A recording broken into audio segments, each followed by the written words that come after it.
Magandang araw sa inyong lahat. Ako si Dr. Javier Santos at ngayon, tatalakayin natin ang isang mahalagang paksa na madalas tinatanong ng marami sa atin, lalo na ang mga nakakatanda, ang madalas na pag-ihi sa gabi at ang lihim na solusyon nito. Naisip mo na ba kung bakit ang tila inosenteng pag-inom ng tubig bago matulog ay maaaring tahimik na magtulak sa iyong puso at pangkalahatang kalusugan sa bingit ng panganib? Kung ngayong gabi ay balak mong uminom ng isa pang baso ng tubig bago humiga, taos-puso kong hinihiling na huminto ka muna ng ilang minuto. Ang pag-inom ng tubig bago matulog ay hindi lamang magpapabangon sa iyo ng paulit-ulit para umihi na nagpaputol sa iyong tulog, kundi mas malalim pa rito, maaari itong magbigay ng malubhang pasanin sa puso at sa buong circulatory system na marami sa mga nakakatanda ay hindi pa nabibigyan ng sapat na babala. Ito ay hindi isang nakakagulat na pahayag. Ayon sa isang 15 taong pag-aaral na isinagawa ng isang nangungunang cardiology center sa mundo, ang mga taong kailangang bumangon para umihi ng 2 o higit pang beses bawat gabi ay may halos doble ang panganib na magkaroon ng sakit sa puso kumpara sa mga taong mahimbing ang tulog. Mas nakakapag-isip, 7 sa bawat 10 Pilipinong matatanda ay tahimik na nahuhulog sa ganitong sitwasyon. Ngunit ang pinakanakababahala ay hindi lamang ang edad ang sanhi. Ang pagtanda ay nagbibigay lamang ng angkop na kondisyon habang ang tunay na ugat ng problema ay isang pamilyar na ugali na pinaniniwalaan ng marami na mabuti para sa kalusugan. Naranasan mo na ba ang pakiramdam na ito?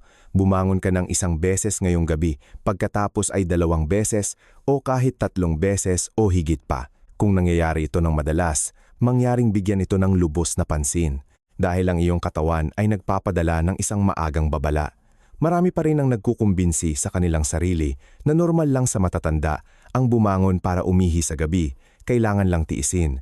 Sa totoo lang, may panahon na ganoon din ang iniisip ko.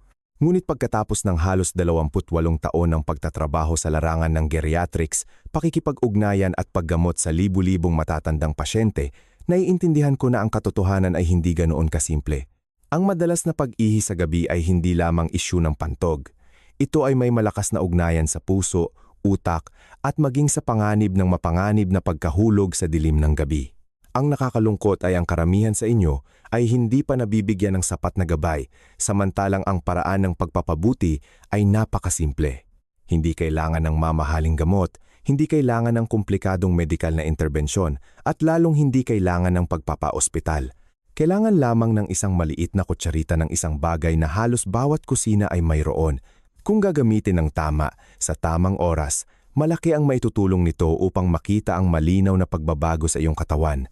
Sa video na ito, sunod-sunod kong ibabahagi sa iyo ang 7 pangunahing nilalaman.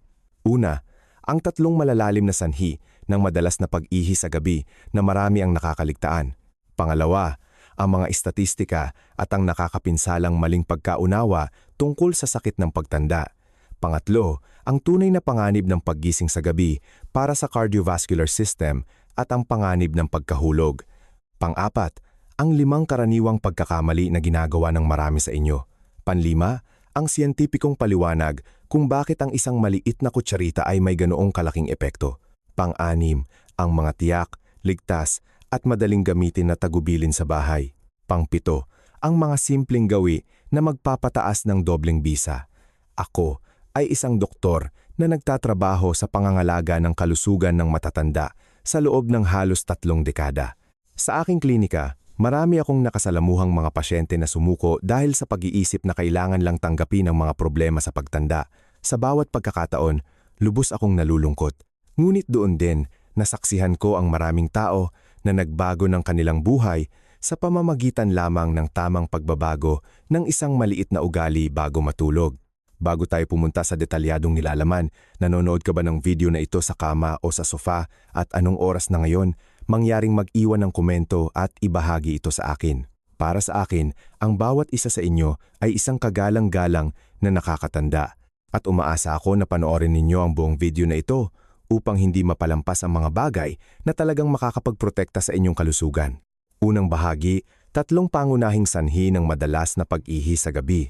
Mahal kong mga kaibigan, upang maunawaan at makontrol ang madalas na pag-ihi sa gabi, kailangan muna nating tingnan ang mga pangunahing sanhi na malalim sa loob ng katawan Sa halip na basta na lamang sisihin ang sobrang pag-inom ng tubig o ang pagtanda, sa katunayan, ang madalas na pag-ihi sa gabi ay isang mahalagang biological signal na nagpapakita ng sabay-sabay na pagbabago sa hormones, nervous system at circulatory excretory system habang ang katawan ay tumatanda.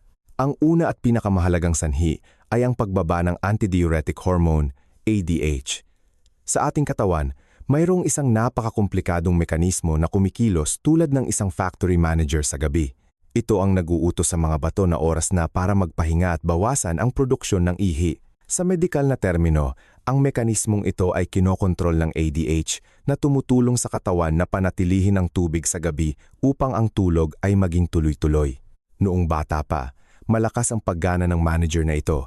Malinaw ang mga utos, kaya alam ng mga bato kung kailan magtatrabaho at kung kailan magpapahinga. Ngunit sa paglipas ng mga taon, lalo na pagkatapos ng edad na 60, humihina ang signal ng hormone, tulad ng isang boses na naging paos at mahina na nagiging sanhi ng maling pag-unawa ng sistema sa utos. Bilang resulta, ang factory ng ihi ay patuloy na gumagana sa buong gabi kahit na dapat itong sarado. Ang nakababahala ay hindi lamang ang paggising mo ng paulit-ulit, kundi ang mga bato ay hindi na nakakapagpahinga ayon sa kanilang biological cycle. Kapag ang mga bato ay patuloy na nagsasala, ang mga waste products ay madaling maipon sa maliliit na daluyan ng dugo ng glomeruli na nagpapataas ng filtering pressure at nagpapabilis ng paghina ng function ng bato. Sa makatuwid, ang madalas na pag-ihi sa gabi ay hindi lamang isang problema sa pagtulog, kundi isang maagang babala na ang mga bato ay labis na nagtatrabaho sa loob ng mahabang panahon kung baliwalain. Maaari itong humantong sa mas malubhang kahihinatnan sa kalaunan. Ang pangalawang sanhi ay nauugnay sa pagbabago ng ugali ng pantog o mas tumpak ang overactive bladder. Noong bata pa, ang pantog ay parang isang kalmadong kaibigan, may kakayahang maglaman at maghintay hanggang sa ito ay talagang puno bago magpadala ng signal sa utak. Ngunit sa pagtanda, ang mga sensory nerve sa pantog ay nagiging mas sensitibo kaysa sa kinakailangan. Kahit nakaunting ihi pa lamang, nagpapadala na ito ng sunod-sunod na signal sa utak na kailangang umihi ka agad. Nagigising ka, nagmamadaling pumunta sa banyo, ngunit sa katunayan napakakaunti ng ihi. Ang interesante rito ay ang malalim na sanhi ay madalas na matatagpuan sa blood sugar kahit na sa mga taong walang diabetes. Habang natutulog, ang katawan ay patuloy na gumagamit ng enerhiya upang mapanatili ang paghinga, sirkulasyon at aktibidad ng utak. Patungo sa umaga, bumababa ang blood sugar at ang utak ay nakakaranas ng bahagyang kakulangan sa gasolina. Sa halip na gisingin ka ng pakiramdam ng gutom, pinipili ng utak na i-activate ang pantog bilang isang false alarm upang pilitin kang gumising. Kaya, marami ang nakakaramdam ng mabilis na tibok ng puso, gising ang isip, at nahihirapang bumalik sa pagtulog pagkatapos umihi. Sa puntong ito, pagod at gutom ang utak, hindi talaga puno ang pantog. Ang huling sanhi ay nagmumula sa sistema ng drainage ng katawan, partikular na nauugnay sa distribution ng fluid ayon sa gravity. Sa araw, kapag ikaw ay nakatayo o nakaupo ng matagal, ang tubig sa katawan ay may posibilidad na bumaba sa mga binti. Maari mong mapansin ang mga pamilyar na palatandaan tulad ng malalim na marka ng medyas, pamamaga ng mga paa o ang pakiramdam na masikip ang sapatos sa hapon. Pagdating ng gabi at ikaw ay humiga, hindi na hinihila ng gravity ang tubig pababa sa mga binti. Ang dami ng fluid na ito ay nagsisimulang bumalik sa puso at mga bato. Kaagad na nakakatanggap ang mga bato ng hindi inaasahang alon ng tubig at napipilitang magtrabaho ng husto upang ilabas ito. Ang resulta ay ang pamamaga ng paa sa araw ay nagiging ihi sa gabi na nagpapabangon sa iyo ng paulit-ulit. Sa kabuuan, ang madalas na pag-ihi sa gabi ay resulta ng maraming magkakaugnay na mekanismo, hindi isang solong sanhi. Ito ay nagpapakita ng mga pagbabago sa hormones, nerves, blood sugar, at fluid circulation sa tumatandang katawan. Sa pag-unawa sa ugat na ito, mapagtatanto mo na ang pag-adjust ng lifestyle, circadian rhythm, at tamang pagkain ay hindi lamang makakatulong na mabawasan ang dalas ng paggising sa gabi, kundi isa ring paraan upang maprotektahan ang mga bato at ang tulog ng matatag, dahan-dahan, at angkop sa edad. Ikalawang bahagi, mga estatistika. Tungkol sa madalas na pag-ihi sa gabi at ang maling paniniwala tungkol sa sakit ng pagtanda. Mahal kong mga kaibigan, pagdating sa madalas na pag-ihi sa gabi, ang pinaka nakababahala sa akin sa loob ng maraming taon ng pagtatrabaho sa mga matatanda ay hindi ang mga estatistika kundi ang tahimik na pagtanggap. Ayon sa mga geriatric epidemiological surveys, sa mga taong higit sa 65 taong gulang, halos 60% ang kailangang bumangon para umihi ng 2 o higit pang beses bawat gabi. Hindi ito maliit na bilang, ngunit ang nakakalungkot ay ang karamihan sa inyo ay tinatanggap ito bilang isang natural na pangyayari, isang hindi nakasulat na batas ng pagtanda at tinatanggap na mamuhay kasama nito nang hindi sinasaliksik ang sanhi. Paglampas ng 70 taong gulang, ang pagkakaiba sa hormones sa pagitan ng araw at gabi ay halos nawawala sa 8 sa 10 tao. Nangangahulugan ito na ang katawan ay hindi na malinaw na nakikilala kung anong oras ang aktibidad at anong oras ang pahinga. Patuloy na gumagawa ng ihi ang mga bato sa gabi, sa halos parehong bilis tulad ng sa araw, samantalang ito ay dapat na panahon ng pagpapahinga at pagpapagaling ng mga bato. Hindi ito isang maliit na depekto kundi isang manifestasyon ng malalim na kaguluhan sa circadian rhythm na direktang nauugnay sa hormones, central nervous system at internal biological clock. Sa aking klinikal na praktika sa Pilipinas, marami na akong nakasalamuhang kaso tulad ni Mang Tonyo, 58 taong gulang, mula sa lungsod ng Maynila. Gabi-gabi siyang bumabangon ng halos 3 beses. Napapagod siya at sa umaga ay hindi na nakakaramdam ng kapreskuhan. Inakala niya na ang sanhi ay tiyak na dahil sa prostate, dahil sa naririnig niya sa paligid. Ngunit sa komprehensibong pagsusuri, bahagya lamang ang pagtaas ng mga prostate indicator ni Mang Tonyo, hindi sapat upang magdulot ng madalas na pag-ihi sa gabi. Ang pangunahing problema ay ang biological clock ng katawan ay nawala sa ritmo. Madalas kong ihambing ang katawan ng matatanda sa isang lumang orasan na ginamit sa loob ng 10-10 taon. Sa labas, tila gumagana pa rin, umiikot pa rin ang mga kamay, ngunit sa loob, nagsisimulang magasgas ang mga gears na nagiging sanhi ng pagkalito sa pagitan ng araw at gabi. Sa simula, ang pagkalitong ito ay nangyayari ng tahimik, hindi nagdudulot ng sakit, lagnat o matitinding sintomas. Ito ay mga maikling paggising lamang, mga putol na tulog, ngunit sa paglipas ng panahon, kapag ang sitwasyong ito ay paulit-ulit ng daan-daan, libu-libong gabi, unti-unting namemorya ng utak ang maling pattern at sinisimulang ituring ang gabi bilang isang semi-active period sa halip na isang ganap na pahinga. Ito ang mapanganib na maling paniniwala tungkol sa sakit ng pagtanda. Marami ang naniniwala na ang pagtanda ay nangangahulugan ng mahinang tulog, madalas na pag-ihi sa gabi at kailangan lang tanggapin. Ngunit sa pananaw ng modernong gerontology, ang madalas na pag-ihi sa gabi ay hindi kapalaran, kundi isang senyales na ang katawan ay nawawala ang natural nitong ritmo ng regulasyon. Kung basta na lamang tatanggapin ng walang pagsasaayos, ang kahihinatnan ay hindi lamang limitado sa mahinang tulog, kundi maging sa pagbaba ng memorya, pagtaas ng panganib ng pagkahulog sa gabi, irregular na presyon ng dugo, at mas mabilis na pagtanda ng bato. Sa makatuwid, ang pinakamahalagang nais kong tandaan ninyo ay ang tamang pag-unawa upang hindi sumuko. Totoo na ang pagtanda ay hindi maiiwasan ng ilang pagbabago sa physiological, ngunit marami sa mga ito ang maaaring pabagalin at ayusin.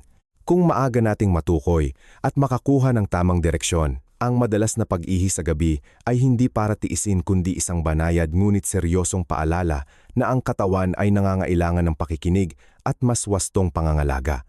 Ikatlong bahagi, 2 seryosong panganib ng madalas na pag-ihi sa gabi, cardiovascular at pagkahulog. Mahal kong mga kaibigan, ang nilalaman ng bahaging ito ay maaaring makapagpapabigat sa damdamin ng marami, ngunit sa responsibilidad ng isang profesional sa pangangalaga ng kalusugan para sa mga nasa gitna at matatandang edad, naniniwala ako na ito ay isang bagay na dapat ninyong malaman, maunawaan ng malinaw at harapin ang katotohanan.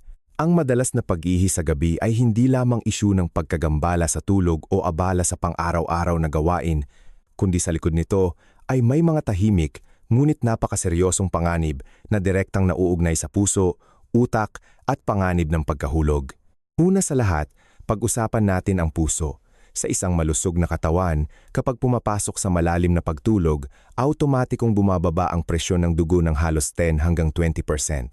Ito ay isang natural na physiological na mekanismo upang ang puso at mga daluyan ng dugo ay makapagpahinga pagkatapos ng isang araw ng trabaho. Gayunpaman, ipinapakita ng mga pag-aaral sa gerontology na halos 57% ng mga taong kailangang bumangon para umihi ng 2 o higit pang beses bawat gabi ay hindi nakakamit ang physiological na pagbaba ng presyon ng dugo. Sa madaling salita, hindi nakakapagpahinga ang puso.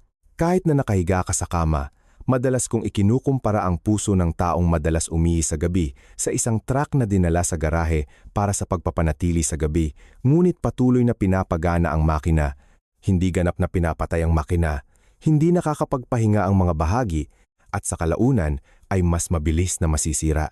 Kaya naman, ang mga matatanda na madalas gumising sa gabi ay may halos 1.9 na beses na mas mataas ang panganib ng atake sa puso at halos 2 ba. 1 na beses na mas mataas ang panganib ng stroke kumpara sa mga taong tuloy-tuloy ang tulog. Partikular, ang 4 a.m.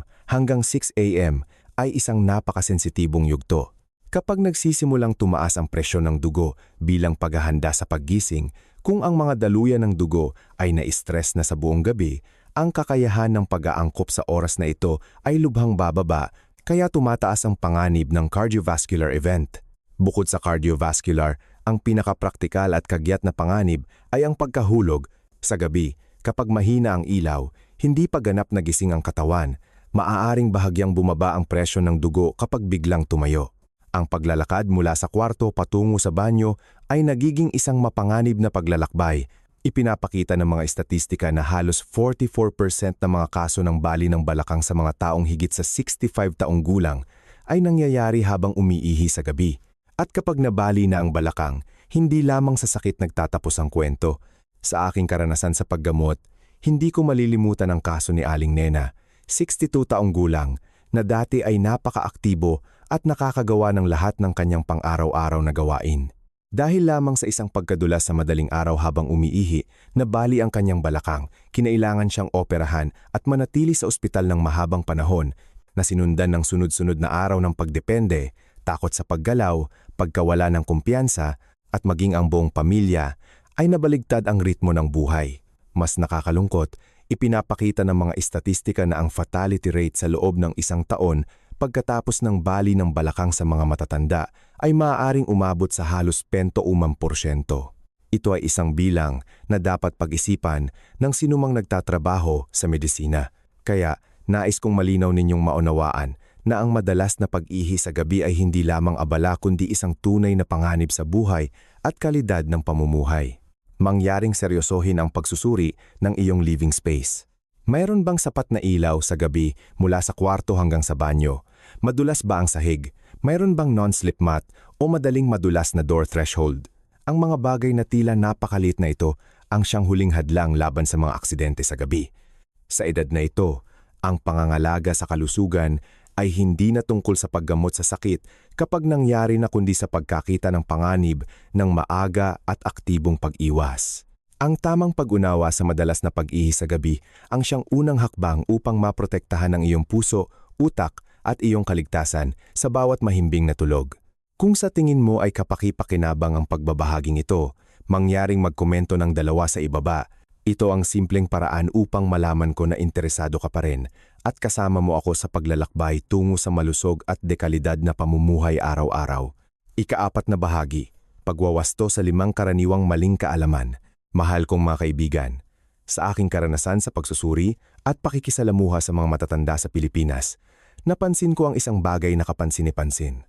Maraming sintomas ang lumalala, hindi dahil sa edad, kundi dahil sa matagal ng maling paniniwala. Ang madalas na pag-ihi sa gabi ay isang tipikal na halimbawa.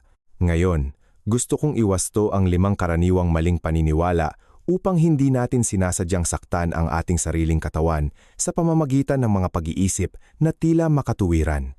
Una, ayos lang na huwag uminom ng tubig sa gabi. Ito ay isa sa mga pinakamapanganib na pagkakamali. Kapag kulang ang tubig sa katawan, ang ihi ay nagiging mas puro, naglalaman ng mas maraming waste products at acids. Ang puro na ihi na ito, kapag nananatili sa pantog, ay parang isang malakas na irritant na nagdudulot ng paggasgas sa lining ng pantog sa antas ng biochemical na nagiging sanhi upang maging sensitibo ang pantog at patuloy na magpadala ng alarm signal sa utak. Ang resulta ay mas madalas kang umiihi, hindi mas kaunti. Sinusubaybayan ko ang isang 70 taong gulang na pasyente na, dahil sa takot sa madalas na pag-ihi sa gabi, ay ganap na umiiwas sa pag-inom ng tubig pagkatapos ng hapon. Ang resulta ay gabi-gabi siyang gumigising ng maraming beses. Tuyong bibig, mabilis na tibok ng puso, at pagod. Nang inayos ko ang kanyang gawi, sa pamamagitan lamang ng pag-inom ng isang basong maligamgam na tubig pagkatapos ng hapunan at unti-unting pagbawas ng dami ng tubig bago matulog ng halos 2 oras, malinaw na bumuti ang kanyang tulog. Ipinapakita ng agham na ang pag-inom ng sapat na tubig ang paraan upang maging kalmado ang pantog, hindi ang pag-iwas sa tubig. Pangalawa, kung iwasan lang ang kape sa hapon, ayos na. Mali. Totoo na ang caffeine ay may diuretic effect, ngunit sa katunayan, ang mas mapanganib na sleep disruptor ay ang alak at beer sa gabi. Marami sa inyo ang naniniwala pa rin na ang pag-inom ng isang baso ng gamot na alak ay makakatulong upang makatulog ng mas madali. Ngunit, sa totoo lang, maaaring hindi ka lasing, ngunit ang nervous system at endocrine system ay lasing na. Pinipigilan ng alak ang antidiuretic hormone na nagiging sanhi upang patuloy na gumawa ng ihi ang mga bato sa buong gabi at sabay nitong direktang pinupukaw ang pantog na nagiging sanhi upang mas maaga at mas malakas itong mag-contract. Hindi pa kasama rito na pinapabilis din ng alak ang tibok ng puso at nagdudulot ng pagbabago-bago sa presyo ng dugo na nagiging sanhi upang maging mababaw ang tulog at madaling gumising. Kaya, kung kailangan mong pumili ng isang bagay na iiwasan sa gabi, ang alak at beer ang siyang pangunahing kaaway ng madalas na pag-ihi sa gabi at cardiovascular health. Ang kape ay bahagi lamang ng tip ng iceberg. Pangatlo, ganyan lang talaga, kailangan tanggapin pagtanda. Ito ang pag-iisip na pinakanakababahala sa akin. Ang hormonal aging ay isang natural na batas, ngunit ang pagpapabaya sa katawan na dumausdos sa pagtanda ay isang pagpipilian. Sa edad na 70, may mga taong gabi-gabi ay gumigising ng 3 o 4 na beses. Ngunit mayroon ding mga taong tuloy-tuloy ang tulog hanggang umaga sa pamamagitan ng mahusay na pamamahala ng ilaw, oras ng pagkain, pag-inom ng tubig, at pag-eehersisyo. Ipinapakita ng mga pag-aaral sa gerontology na ang pagkakaiba sa gawi sa pamumuhay ay maaaring lumikha ng higit sa 40% na pagkakaiba sa antas ng madalas na pag-ihi sa gabi. Sa makatuwid, ang pagbibintang sa kapalaran ay sa katunayan ay ang pagtalikod sa kontrol sa iyong sariling kalusugan at ang pagpapabaya na iyon ay tahimik na magtitipon bilang sakit sa puso, stroke at pagbaba ng kalidad ng pamumuhay sa kalaunan. Pang-4, kailangan umihi agad kapag nararamdaman. Masama ang pigilin. Ang paniniwalang ito ay tila makatuwiran ngunit mabilis na nagpapahina sa pantog. Kailangan mong tandaan na ang pantog ay isa ring kalamnan at ang kalamnan ay kailangan ng tamang pagsasanay. Kung ihi ka ng ihi sa tuwing bahagya pa lamang itong puno, matututo ang pantog na kailangan lang ng napakaliit na dami para mailabas. Unti-unting lumiliit ang kapasidad ng pantog at darating ang punto na kahit gustuhin mong pigilin, hindi mo na magagawa. Sa ilalim ng mga kondisyon na pinapayagan ng kalusugan, ang katamtamang pagsasanay sa pagpigil ng ihi na nagpapanatili ng 3 hanggang 4 na oras na pagitan sa pag-ihi sa araw ay makakatulong sa pantog na mabawi ang kapasidad nito at mabawasan ang mga false alarm sa gabi. Ito ay isang napakahalagang prinsipyo sa functional rehabilitation sa gerontology. Pang-5, kailangan ng gamot para maresolba ito. Ang gamot ay may tiyak na papel ngunit hindi ito ang sagot sa lahat. Ipinapakita ng katotohanan na higit sa 60% ng mga kaso ng madalas na pag-ihi sa gabi ay maaaring mapabuti ng malinaw sa pamamagitan lamang ng pagsasaayos ng gawi sa pamumuhay nang hindi gumagamit ng gamot. Pangunahing pinipigilan lamang ng gamot ang mga sintomas, habang ang filter ng bato, circadian rhythm, at pantog ay hindi pa rin naiaayos sa ugat. Partikular, ang di-autorisadong paggamit ng pampatulog sa mga matatanda ay nagpapataas din ng panganib ng pagkahilo, pagbaba ng presyon ng dugo, at pagkahulog sa gabi. Sa maraming kaso, ang isang maliit na kutsarang pulot-pukyutan, isang hapunan na mas kaunting asin, tamang pag-inom ng tubig, at angkop na ilaw sa kwarto ay nagbibigay ng mas matagal na bisa kaysa sa mamahaling gamot. Ika-5 bahagi, ang isang kutsarang pamamaraan, siyentipikong mekanismo at 3 pagpipilian. Mahal kong mga kaibigan, Ito ang bahagi na itinuturing kong sentro ng praktika dahil ito ay simple, madaling gawin, ngunit tumatalakay sa pinakamalalim na biological na mekanismo ng madalas na pag-ihi sa gabi sa mga matatanda. Madalas ko itong tawaging isang kutsarang pamamaraan bago matulog. Hindi ito isang home remedy, kundi isang kombinasyon ng neurophysiology, endocrinology, at geriatric clinical experience. Sa ating katawan, may dalawang autonomous nervous system. Ang sympathetic nervous system na parang accelerator pedal na tumutulong sa katawan na maging gising, magpabilis ng tibok ng puso, magpataas ng presyon ng dugo, at maging handa para sa aktibidad. Sa kabilang banda, ang parasympathetic nervous system na parang brake pedal ang nagdadala sa katawan sa estado ng pahinga, pagpapahinga, malalim na pagtulog at paggaling. Noong bata pa, napakakinis ng paglipat mula sa accelerator patungo sa brake. Ngunit sa pagtanda, lalo na sa gitna at nakakatanda na edad, ang prosesong ito ay nagiging mabagal at hindi maayos. Humiga ka ngunit gising pa rin ang utak, hindi pa nakakapagpahinga ang puso, at kahit isang maliit na signal tulad ng bahagyang pagbaba ng blood sugar ay sapat na upang gisingin ka ng utak na may pakiramdam ng pangangailangan na umihi. Ang mahalagang punto rito ay ang blood sugar sa gabi. Habang natutulog, ang utak ay patuloy na gumagamit ng enerhiya hanggang sa hating gabi o malapit sa umaga. Kung bumaba ang blood sugar, ituturing ito ng utak bilang isang kritikal na sitwasyon. Hindi nito magagawang gisingin ka upang kumain, kaya pinipili nito ang pinakamabilis na paraan, i-activate ang pantog.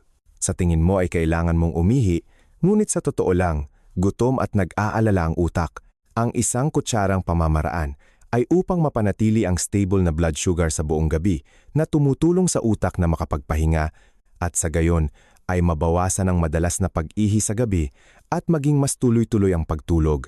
Piliin lamang ang isa sa tatlong sumusunod na pagpipilian. Gamitin ito mga 30 hanggang 45 minuto bago matulog, huwag ihalo upang maiwasan ang pananakit ng tiyan at digestive upset. Una, pulot-pukyutan. Isang maliit na kutsara. Gumamit ng purong pulot-pukyutan, kainin ng direkta, huwag ihalo sa tubig.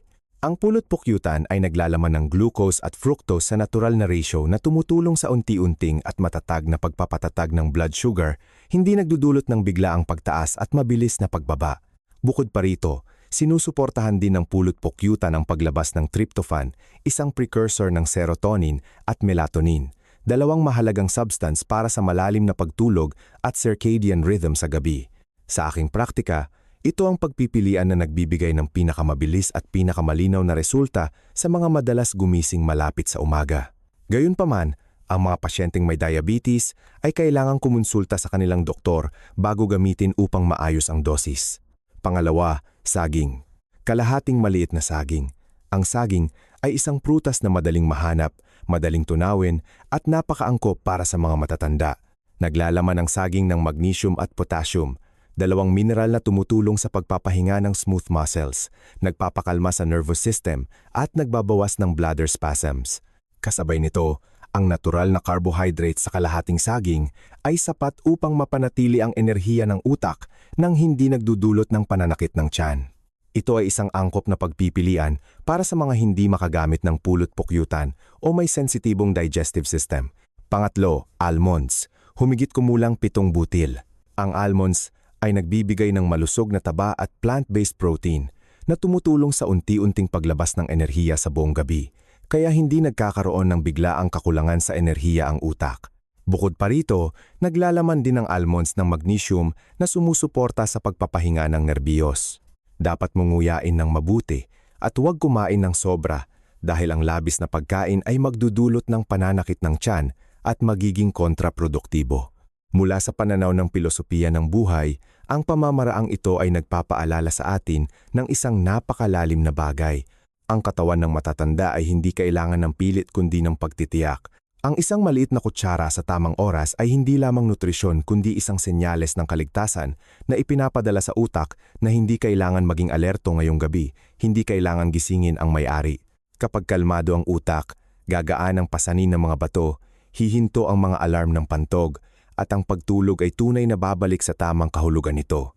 Kung kailangan kong pumili ng isang prioridad na opsyon, madalas kong inirerekomenda ang pagsisimula sa pulot-pukyutan dahil sa mabilis at malinaw nitong kakayahan na patatagin ang blood sugar. Ngunit ang mas mahalaga ay hindi ang pinili mo, kundi ang pagiging regular, banayad at tamang pag-unawa sa iyong katawan. Iyan ang pundasyon ng matatag na kalusugan sa pagtanda. Kung sa tingin mo ay kapakipakinabang ang pagbabahaging ito, mangyaring magkomento ng 4 sa ibaba. Ito ang simpleng paraan upang malaman ko na interesado ka pa rin at kasama mo ako sa paglalakbay tungo sa malusog at dekalidad na pamumuhay araw-araw. Ika-6 na bahagi. 6 na prinsipyo ng pagsasagawa at isang tunay na kuwento. Mahal kong mga kaibigan, anumang pamamaraan, gaano man kasimple, kung walang tamang prinsipyo ng pagsasagawa, limitado rin ang bisa nito.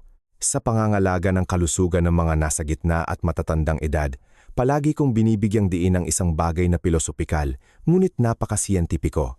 Ang katawan ay nangangailangan ng oras upang matutunan muli ang circadian rhythm na nawala sa ritmo, hindi maaaring magmadali at hindi rin maaaring gawin ng pabago-bago. Ganoon din ang pamamaraan ng isang kutsara. Upang maging epektibo, kailangan mong maunawaan ang 6 na sumusunod na prinsipyo.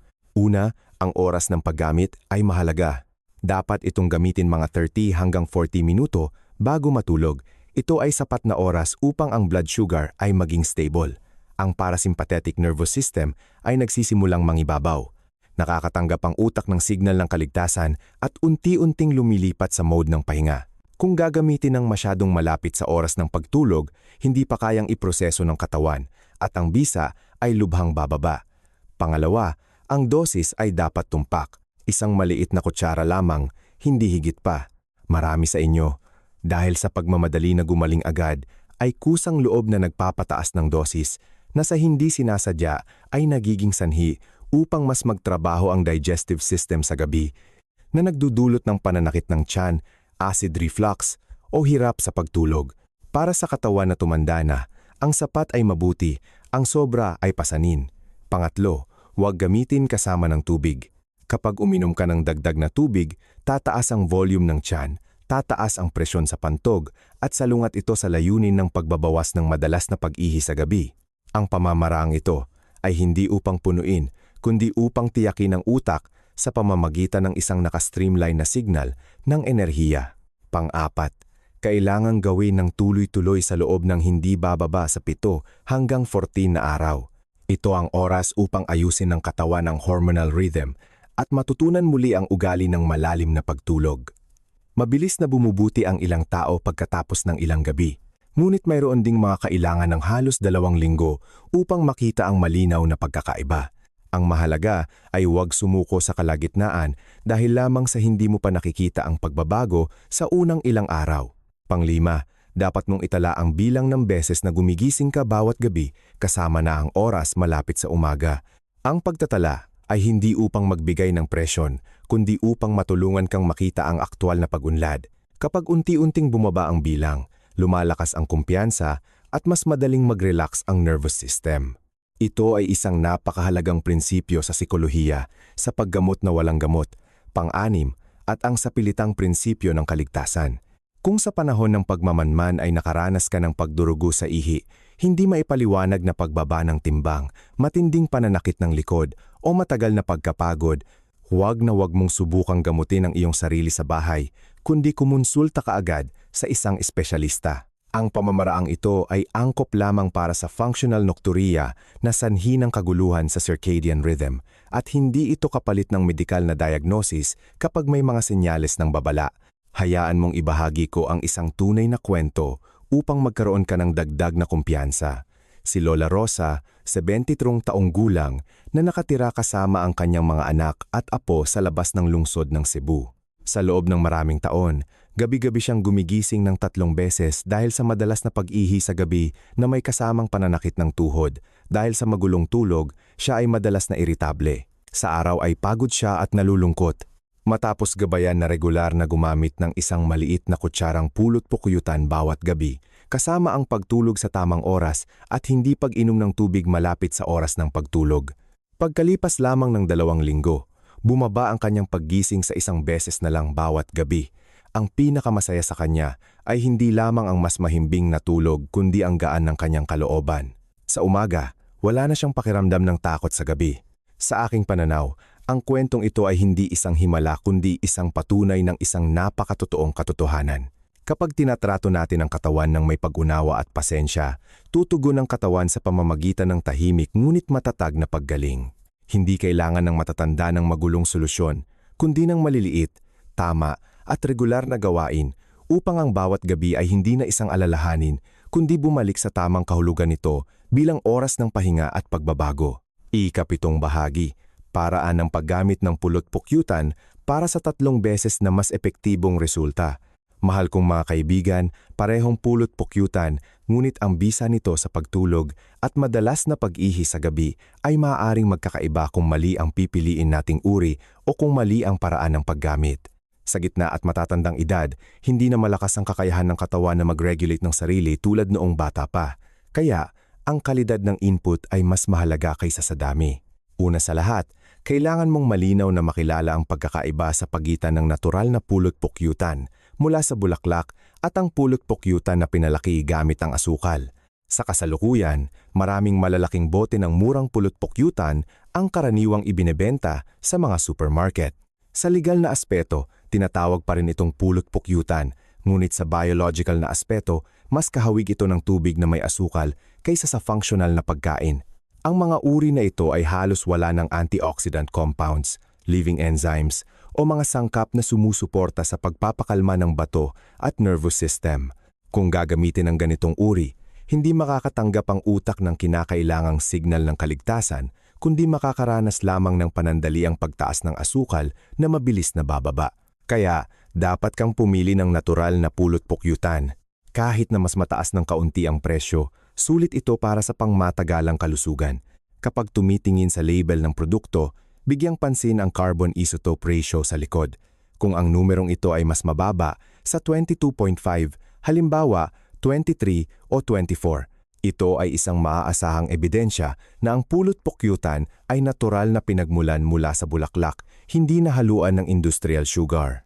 Susunod, ang oras ng paggamit ng susi upang ang bisa ay dumoble o maging 3 beses pa. Sa average, kailangan ng ating utak ng humigit kumulang 20 hanggang 30 minuto upang makapasok sa malalim na pagtulog. Kapag gumamit ka ng pulot-pukyutan, ang natural na dami ng asukal ay kailangan ng tamang tagal na iyon upang umakyat sa utak sa pamamagitan ng dugo na tumutulong sa utak na ihinto ang pagpapadala ng mga alarm signals tungkol sa kakulangan sa enerhiya sa gabi. Kung gagamitin ng masyadong maaga, mawawala ang bisa nito malapit sa umaga. Kung gagamitin ng masyadong huli, kailangan namang magplano ng utak sa pagtunaw na nagpapahirap sa malalim na pagtulog. Kaya, ang pinaka-ideal na oras ay eksaktong 30 hanggang 30 minuto bago matulog. Maaaring magtakda ng alarm upang makabuo ng isang nakapirming ugali. Isang maliit na kutsara lamang, humigit kumulang 5 ml. Sa edad na ito, ang mas marami ay hindi nangangahulugang mas mabuti. Ang labis na paggamit ay madaling magdulot ng pananakit ng tiyan, init sa loob, at kontraproduktibo. Ang paraan ng paggamit ay napakahalaga din. Dapat mong kainin ng direkta ang pulot-pukyutan nang hindi hinahalo sa tubig. Kapag hinayaan mong dahan-dahang matunaw ang pulot-pukyutan sa bibig, ang mga aktibong sangkap ay maaaring mas mabilis na masipsip sa pamamagitan ng mga daluyan ng dugo sa ilalim ng dila patungo sa utak. Sa kabaligtaran, kung ihahalo sa isang basong tubig para inumin, kailangan na namang magtrabaho ng mga bato sa buong gabi upang ilabas ang labis na dami ng tubig na sa hindi sinasadya ay nagpapataas ng madalas na pag-ihi sa gabi. Kaya naman, palaging binibigyang diin ng pamamaraang ito na huwag uminom kasama ng tubig. Para sa mga may diabetes o nag-aalala sa blood sugar, maaaring palitan ang pulot-pukyutan ng 7 butil ng almonds. Hindi sinasadya ang bilang na 7. Ang 7 butil ng almonds ay nagbibigay ng humigit kumulang 50 mg ng magnesium. Ito ay isang natural na muscle relaxant na tumutulong sa smooth muscles ng pantog na mas mabawasan ang spasms, kaya nagpapataas ng kakayahan na pigilin ang ihi sa gabi. Ang malusog na taba sa almonds ay nakakatulong din na mapanatili ang stable na enerhiya para sa utak na iniiwasan ang sitwasyon kung saan ginigising ka ng utak malapit sa umaga. Para sa mga may mahinang kidney function, kailangang maging mas maingat.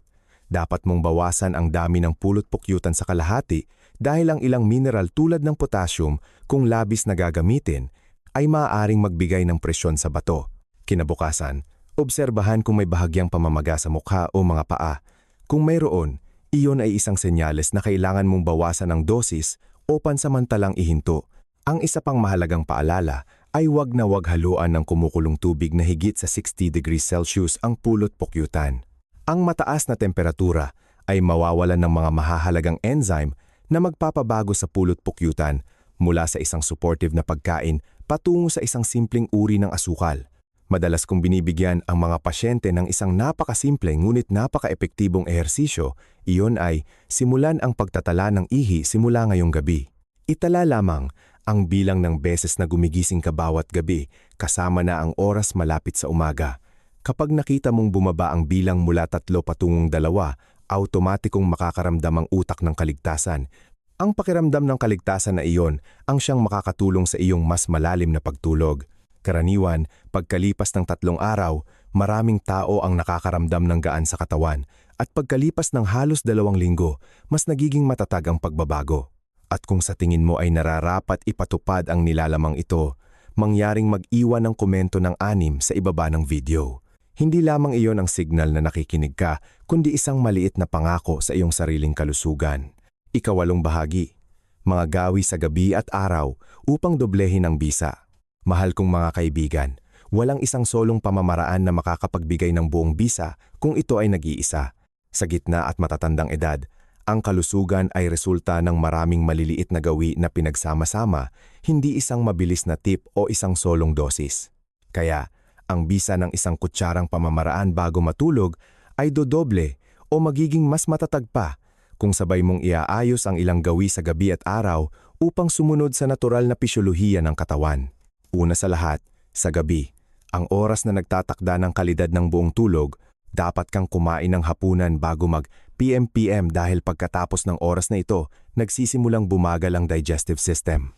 Kung huli kang kakain, kailangan ng tiyan na magtrabaho hanggang gabi, kasama na ang mga bato at pantog na hindi rin nakakapagpahinga ng buo. Kapag natutulog, dapat kang humiga sa iyong kaliwang bahagi. Ang posisyong ito ay nakakatulong na mabawasan ang presyon sa pantog at mapabuti ang sirkulasyon ng dugo patungo sa puso, kaya nababawasan ang false signals ng pangangailangan na umihi sa gabi.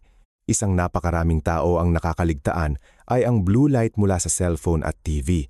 Niloloko ng ilaw na ito ang utak na parang araw pa. Nagiging sanhi ito ng pagbaba ng melatonin, ang hormone na nagpapagana ng pagtulog. Kaya dapat mong iwasan ang mga blue light emitting device nang hindi bababa sa 1 oras bago matulog. Sa halip, maari kang makinig sa malumanay na musika o magbasa ng libro. Susunod, sa araw, dapat mong pangalagaan ang iyong sarili para sa isang mahimbing na tulog.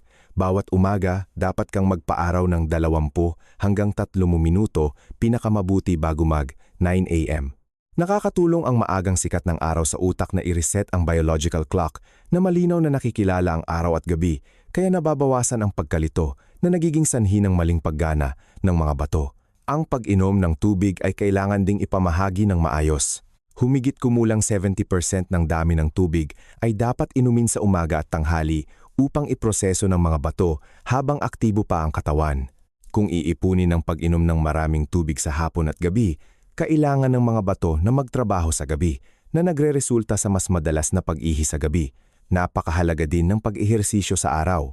Dapat kang maglakad-lakad ng dahan-dahan, regular bawat araw. Sama-sama sa pelvic floor exercises upang mapalakas ang pelvic floor muscles at bladder muscles. Ito ang mga grupo ng kalamnan na madalas nakakalimutan, ngunit sila ang nagtatakda ng kakayahan na pigilin ang ihi. Bukod pa rito, kailangan kontrolin ang siesta. Matulog lamang ng humigit kumulang 20 minuto at bago mag-3 PM dahil ang matagal o huling siesta ay makakabawa sa sleep pressure sa gabi na magiging dahilan upang maging mababaw ang tulog sa gabi at madaling magising. Madalas kong sinasabi sa aking mga pasyente na ang katawan ng matatanda ay parang isang hardin na dumaan sa maraming panahon ng sikat ng araw at hangin. Upang maging malusog ang mga halaman, hindi maaaring diligan lamang ng isang beses at pagkatapos ay pabayaan kundi kailangan ang pang-araw-araw, regular at tamang pangangalaga. Kapag ang mga gawi sa gabi at araw na ito ay pinananatili ng sabay-sabay, unti-unting matututunan ng katawan kung paano magpahinga at ang pagtulog sa gabi ay babalik sa tamang papel nito bilang oras ng paggaling at pagpapanibago, hindi oras ng pagtitiis. At kung ikaw ay nanonood pa rin hanggang dito, nais kitang imbitahan na mag-iwan ng 8 sa section ng komento. Iyon ang paraan upang malaman ko na nakakuha ka ng magandang kaalaman at nakita mo itong kapakipakinabang. Konklusyon. Mahal kong mga kaibigan, ang madalas na pag-ihi sa gabi ay hindi isang parusa na may pangalang pagtanda na kailangan nating tiisin. Ito ay isang physiological signal na nagpapakita na ang katawan ay nawawalan ng balanse. At ang pinakamahalaga sa lahat ay ang kawalan ng balanse na ito ay ganap na maiaayos kung tama ang iyong pag-unawa at tamang pagkilos. Maraming matatanda na aking nakasalamuha ang malinaw na bumuti sa pamamagitan lamang ng maliliit ngunit regular na pagbabago. Simula sa ugali ng isang kutsara bago matulog, kasama ang pag-aayos ng ritmo ng buhay sa araw at gabi upang sumunod sa natural na proseso. Sa yugtong ito ng buhay, ang pangangalaga sa kalusugan ay hindi na paghabol sa paggamot ng sakit kundi pag-aaral kung paano mamuhay ng magkakasuwato sa iyong sariling katawan. Kapag aktibo mong inaayos ang iyong tulog, pag-inom ng tubig, ilaw, pag-eehersisyo at circadian rhythm, unti-unting mababawi ng katawan ang likas nitong kakayahan na magpahinga. Ang isang mahimbing na tulog sa gabi ay hindi lamang nakakatulong na mabawasan ang dalas ng paggising para umihi kundi pinoprotektahan din ang iyong puso, utak, buto, kasukasuan at ang iyong kalusugan sa isip sa loob ng maraming taon. Nais kong sabihin ito mula sa isang napakatotoong pag-unawa. Buong buhay mo ay isinakripisyo mo para sa iyong pamilya, para sa iyong mga anak at apo, para sa trabaho. Madalas mong nakakalimutan na kailangan din ng iyong sarili ng pangangalaga. Ngayon, kapag ang iyong mga anak at apo ay malaki na, mayroon kang ganap na karapatang mamuhay ng mas mabagal, mas magaan at mas malusog. Ang iyong paglaan ng oras para pangalagaan ang iyong sariling tulog ay hindi pagiging makasarili kundi isang responsibilidad sa iyong kalusugan at sa mga nagmamahal sa iyo. Ako si Dr. Javier Santos, isang espesyalista sa geriatric medicine at sa aking tungkulin, palagi kong inaasahan na makasama ka sa landas ng malusog at tahimik na pamumuhay sa gitna at matatandang edad. Kung ang kaalaman ngayon ay nagbigay sa iyo ng bagong pag-unawa o kaunting pag-asa, mangyaring i-like at mag-subscribe sa aking channel upang magkaroon ako ng mas maraming inspirasyon na patuloy na magbahagi ng mga praktikal na tip upang makatulong na mapababa ang creatinine, mabawasan ang madalas na pag-ihi sa gabi at mapanatili ang malusog na bato ng matagal. Kung maaari, ibahagi din ito sa iyong mga mahal sa buhay sa pamilya dahil maaaring tahimik din silang nagtitiis ng mahabang gabi tulad mo noon. Naway simulan mo ngayong gabi ang pagkakaroon ng mas malalim na pagtulog, mas magaan na isip at mas matatag na katawan araw-araw. Naway palagi kang ligtas, malusog at puno ng kaligayahan kasama ang iyong pamilya.